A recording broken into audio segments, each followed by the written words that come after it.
review panel, and we have Senator Martha Wangari. Karibu sana. Good to be here today. Yes, on my left we have Vincent Kimosop, our analyst, and Richard Onyonka, Member of Parliament from Kitutu Chache. Good to see you, sir. Thank you. It's been a while. The last time we spoke, you were still in Jubilee, and now... I wasn't in Jubilee. He repented. I didn't repent. I'm completely coded. I was working with Jubilee to help whatever could help to provide certain things from Jubilee for my constituents. Yes. I think the National Youth Service Program was very successful in my place. I was given machines and equipment. I did roads in my area and reached a stage. So where at least you benefited, you people. But you still have benefited without being in Jubilee. It means if you cross for a few months, you benefit, you come back. Even others were actually benefited from NYS, still in court, but he had actually crossed to Jubilee. No, I hadn't. Wangari, you're making a false and malicious allegation. I'm completely coded. Yes. My party leader is Right Honorable former Prime Minister, and I intend to remain in ODM. I think he demonstrated until further notice. He demonstrated already with the repentance. The lines have been clearly drawn. We have a member from the Jubilee side. We have court side. Now that's clear. And we have our other list. I think this is a very balanced panel. Actually, what we need to do is that you need to go through the videos so that because objectively we can see. You've asked him a question, then she's the one who of course advancing. So like as happens in the West, we're able to look at this is what you said on this day. This is what did you mean? The problem now is that we don't have my point is he did not need to actually work with Jubilee to get the NYS program. The NYS programs were being done across the country. Regardless, even in Kibra. Wangari, in fact, the purpose of the NYS program being brought to Kibera was to try and influence the people of Kibra not to be with the former Prime Minister. No. Just like in my place. Allow me to, I'm responding to you. There were only 42 constituencies that were given this project. And it wasn't that you sat in your office and waited for somebody to bring the project. There were certain quid pro quos. But I can tell you this, you've made a comment that I crossed over to Jubilee. The truth is, even in Kasarani, I did not go. When you really wanted me to go and defect, I said I cannot. The reason is very simple. We had agreed on five items that I was supposed to have delivered for my people. I delivered 2. And unless you give me those 5, I had nothing to go and tell my people. Let me ask. That is a very interesting point. If I got those other 3, no, I would then have had reason to mitigate the reason why it was necessary. But when I went and my people said, we only got 2, we didn't get the other 3. Forget about it, let's move on. Let me ask, allow me to ask, because you see, when we go to church, we talk about repentance. Yes. I think I saw you on TV asking for forgiveness. I didn't. You are again misinterpreting what I said. I said, if in my capability of negotiating and working with Jubilee offended anybody, I have no apology. I have no qualms in apologizing to the party leader and the party members.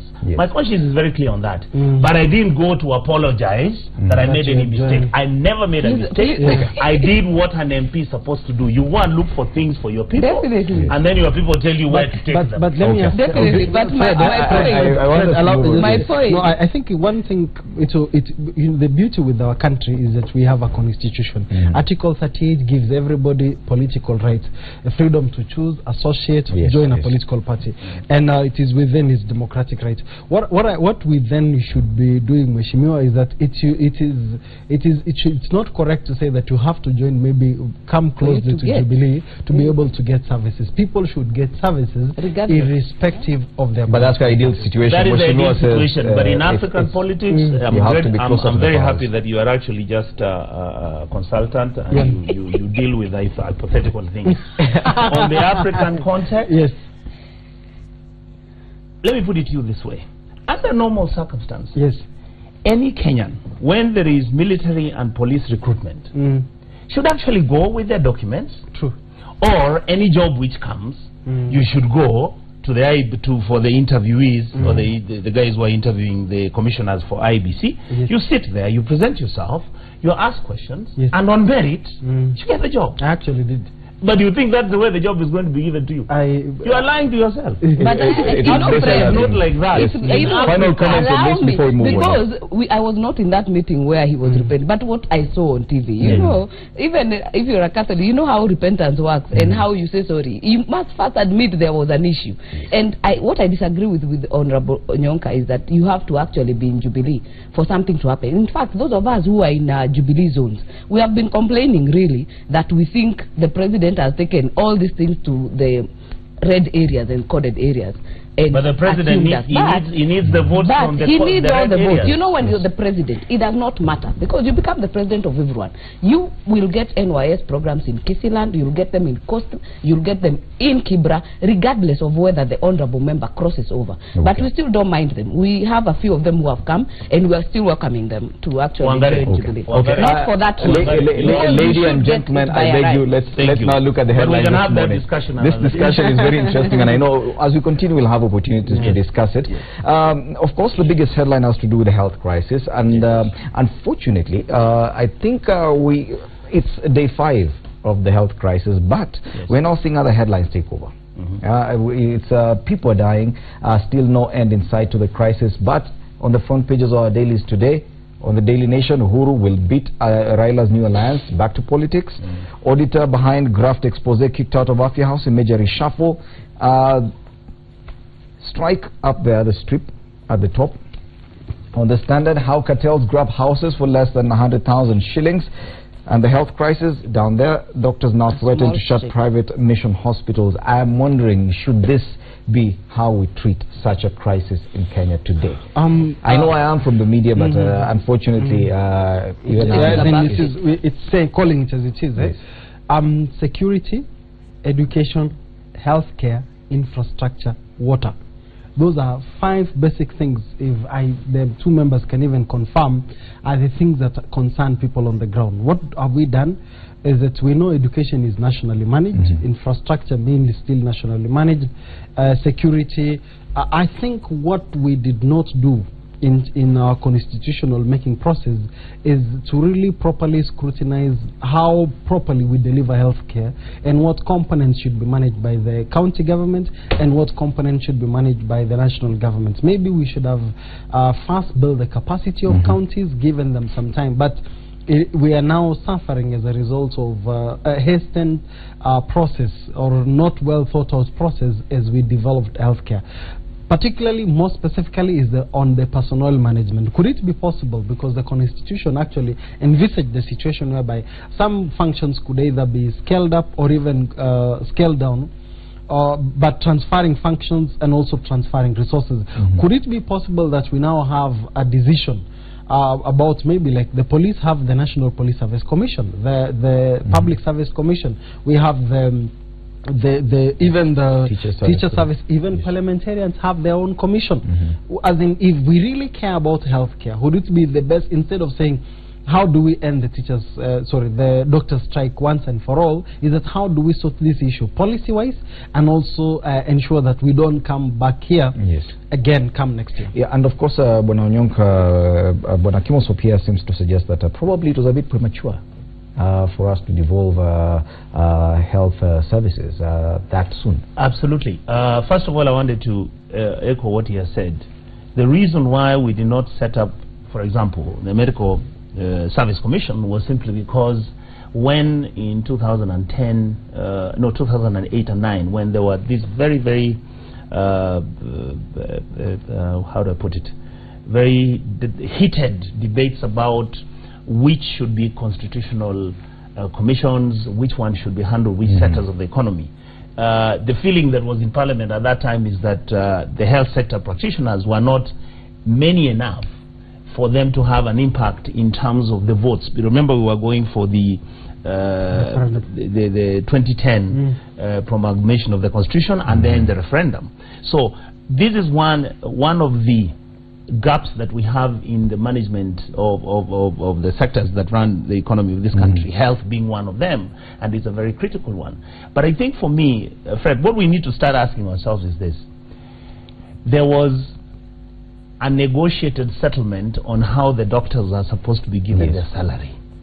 This negotiated settlement under the collective bargaining agreement was agreed upon between government and the doctors and the practitioners.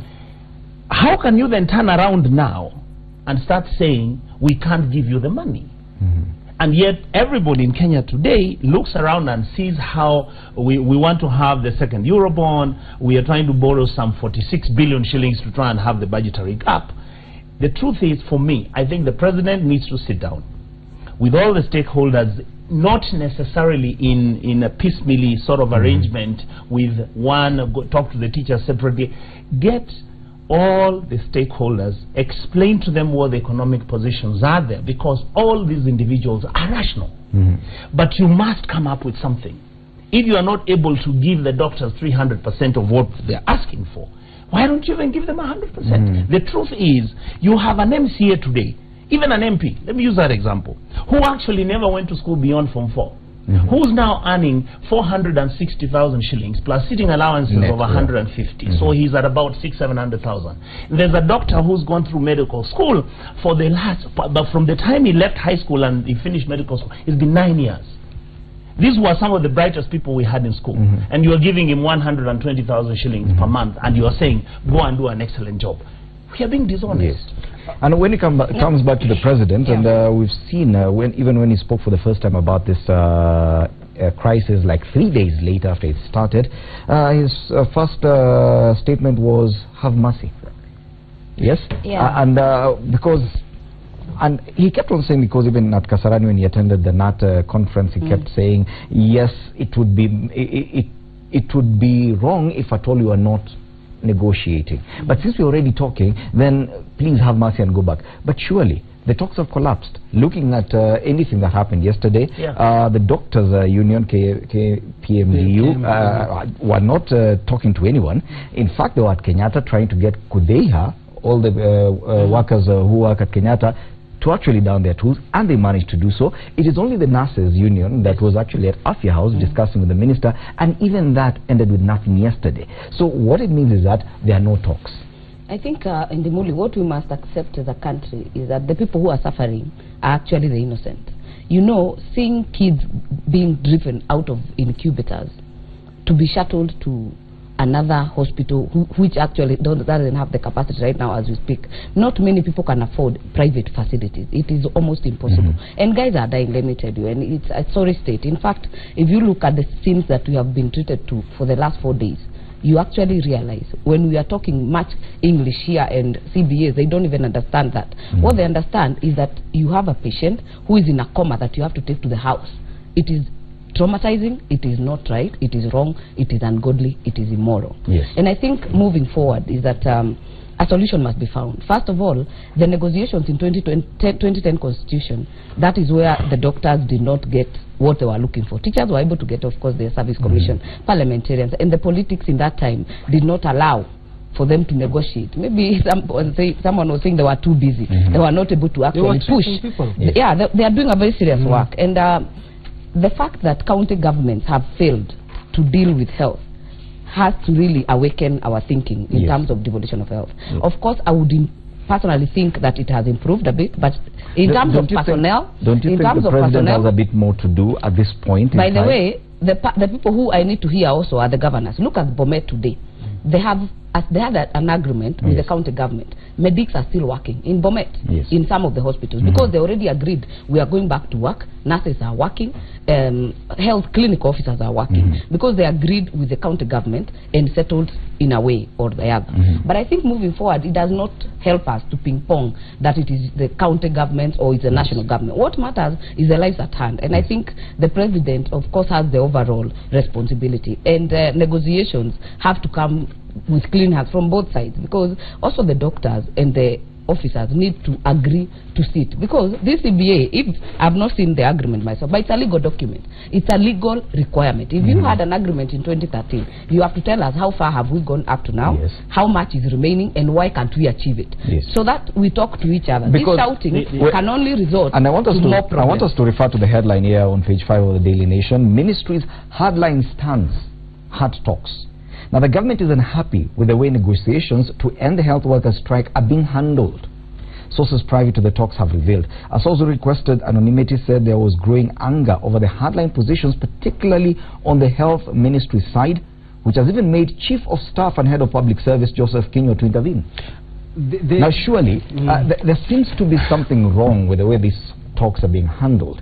On one hand, we have the president asking for mercy and saying we are actually talking, please have mercy and go back, but it's not working. I think at this point also what the challenge we have also at times is that we set up institutions and we don't allow them to work, and I'm happy. You remember when SRC made recommendations and our legislators were not comfortable with some of the recommendations, they actually fought their way and they got the we did not get actually. We actually were very annoyed with SRC. We never got what we wanted. We had more. Allow him to make his point. Allow him to make his point. The point was the beauty with the legislators, the two Waishimios, is that you have a platform, you can voice your issues.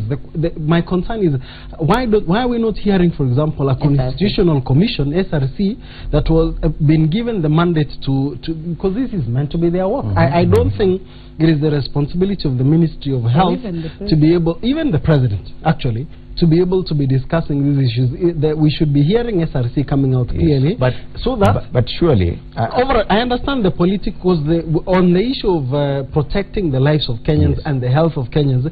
The head of state has a responsibility to speak to the issue. But on the policy recommendations, on actually the nitty-gritties, what should be agreed on, the harmonization, the job evaluation, that in my view is the responsibility of SRC. So I think we also need to call institutions into account in this position on why is it that they were set up, and given the funds that they have been allocating, what are they doing? Because that is one way they account to Kenyans on what they are doing for the resources that they have. That is true, but let me say this. This crisis, if the President of the Republic of Kenya, Uhuru Muigai Kenyatta, stood up on TV and said, I realize that we have a problem with the medical practitioners in this country, and these are issues which I even inherited. Therefore, I'm actually taking it upon myself to come up with a strategy on how we are going to seriously engage with them and look at what we can do under the circumstances, even if we have certain challenges. The problem that we have, and I know sometimes some people say that Kibaki style was actually a very good style, whereby he kept quiet. Where there were issues, they sorted themselves out. Kibaki had very good technocrats, so they were able to move very, very fast to counter and manage the crises which were coming in. Under President Uhuru's, most of them left. Under President Uhuru's presidency, the issue that you have right now is that certain people feel that the president should adopt the Kibaki style of keeping quiet and continuing with his campaigns, but the reality is that he looks bad. Yes. Right now, the president looks very bad because he looks, one, that he is not genuinely engaged with the issue, which is a very sensitive issue. I mean, you people in the media have really whitewashed everything about the insensitivity. The government officers are not doing this. The president is busy, like you're saying, saying, please, let's have mercy. Mercy doesn't pay bills. Doctors are saying that. To me, we need to have a very serious discussion immediately where the county governors come in, because somehow, and again, all of you are right, we have failed our people, and this came in from the constitution by making sure that we devolved health when we were not ready. But when you talk with the people of the county governments, they'll tell you it is the national government which has not given them money. What we've realized in Parliament, the issue is not about giving the county governments money, is that we should have started from the lower level, like from the dispensaries. We should have allowed the county governments to take over dispensary. You start with 2, then you come to health center, then you come to level 3, then you come to level 4, so that referrals can be left to the national government. Let me ask. Yes. Since you represent 2 political parties. Yes. One of the, in policy making, we have the policy and process, then the politics and power. Yes. How do we navigate? How do we have this serious conversation? Because what we are agreeing is that the way we devolved healthcare, there are things. There's a problem. But at that time, nobody was willing. Nobody was willing to debate. Allow me to. What I want to point out is that we agree that devolution is a good thing. Everybody needs to support devolution. But how do we have the courage to have the difficult conversations that, excuse me, what is it that we have devolved and gotten it right? What is it that we devolved and we got that we need to get it? Because that that is part of policy making. Because currently, I'm sure if the president proposes, and Wangari is here by proxy, I think I can ask Jubilee, if Wangari if they say that we want to take back healthcare, the first political message is Jubilee, we have now confirmed we are against devolution. But so I think that is the back to the crisis at hand, and I know we can talk about how health should be managed as a whole, but that's a larger conversation, that's a bigger conversation. Coming back to the loss of life and what should be done in the next few days, because listening to the spokesman for the doctors union talking yesterday, and he said that by Tuesday they will ensure that all doctors, even at private hospitals, mission hospitals, down their tools as well. Meaning that even you, Waishimiwa and Kimosop, who are now able to afford to go to a private hospital, might not be able to access that. That even people who've been moved from from public hospitals to private hospitals will not be able. But now we have 3 days. But I will tell we have 3 days. What should the president but do? the doctors also need to be really genuine, because the doctors who have downed their tools in Kenyatta are treating people in private hospitals. And that, for me, lies the problem, because we are also not genuine as a country. And you want to tell us that you want to be paid kama tender. If you look at the hashtag they are using, is lipa kama tender.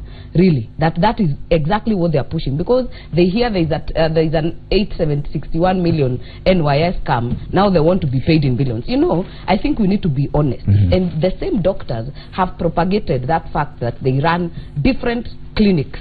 If you go to PGH, and I know one, I will not name here, that they make sure even one mortuary is not working in a health center, but someone has a clinic just next to it with a working mortuary.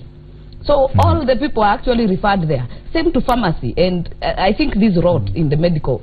Yeah, you can't do it both ends. And I think they also need to be genuine as they negotiate and put this on the table, the CBS. But I think what they have been able to achieve is that they have been able to get this mentality in the country, a mob kind of mentality, that they tell someone, don't touch, if you go we will come for you. And I think they do you think if the president was to call the union leaders to State House and discuss this, that they would actually better go back? show up? For me, not showing up is a bad sign. Not about the union. Do you think if they show up at State House, because we've seen it before with teachers, with teachers union, and even without a proper deal, it worked. They went back to school. The challenge with that, should the president do that? The challenge with that, let me ask, I hear Waishimiwa.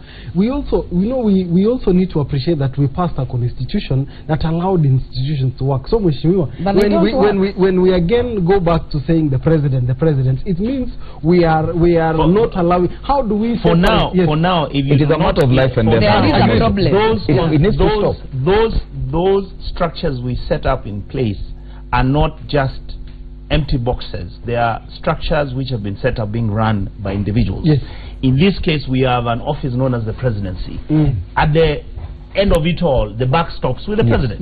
So you can't say that, oh, because we have the SRC and it has not given salary increments or rationalize how much a doctor should earn or whatever, therefore the president should not be engaged. Let the president be engaged, and the union members, of course, sometimes what the union members, the union leaders say in public is not necessarily what they mean in private. I would hope that the union members, whatever they are saying in public is not what they mean in private. They should actually be having soft power negotiations taking place under the table to have access to the presidency, look for the deputy president, let them sit down, because these are the people who are running the executive, and come up with a solution on how these, in the short term, on how we can solve the problem. Then in the long term, let us ask ourselves, what role is Parliament going to play? What is the role of the SRC? What are we going to do in terms of the issue which Madam Wangari has raised, Senator Wangari has said, which is an honest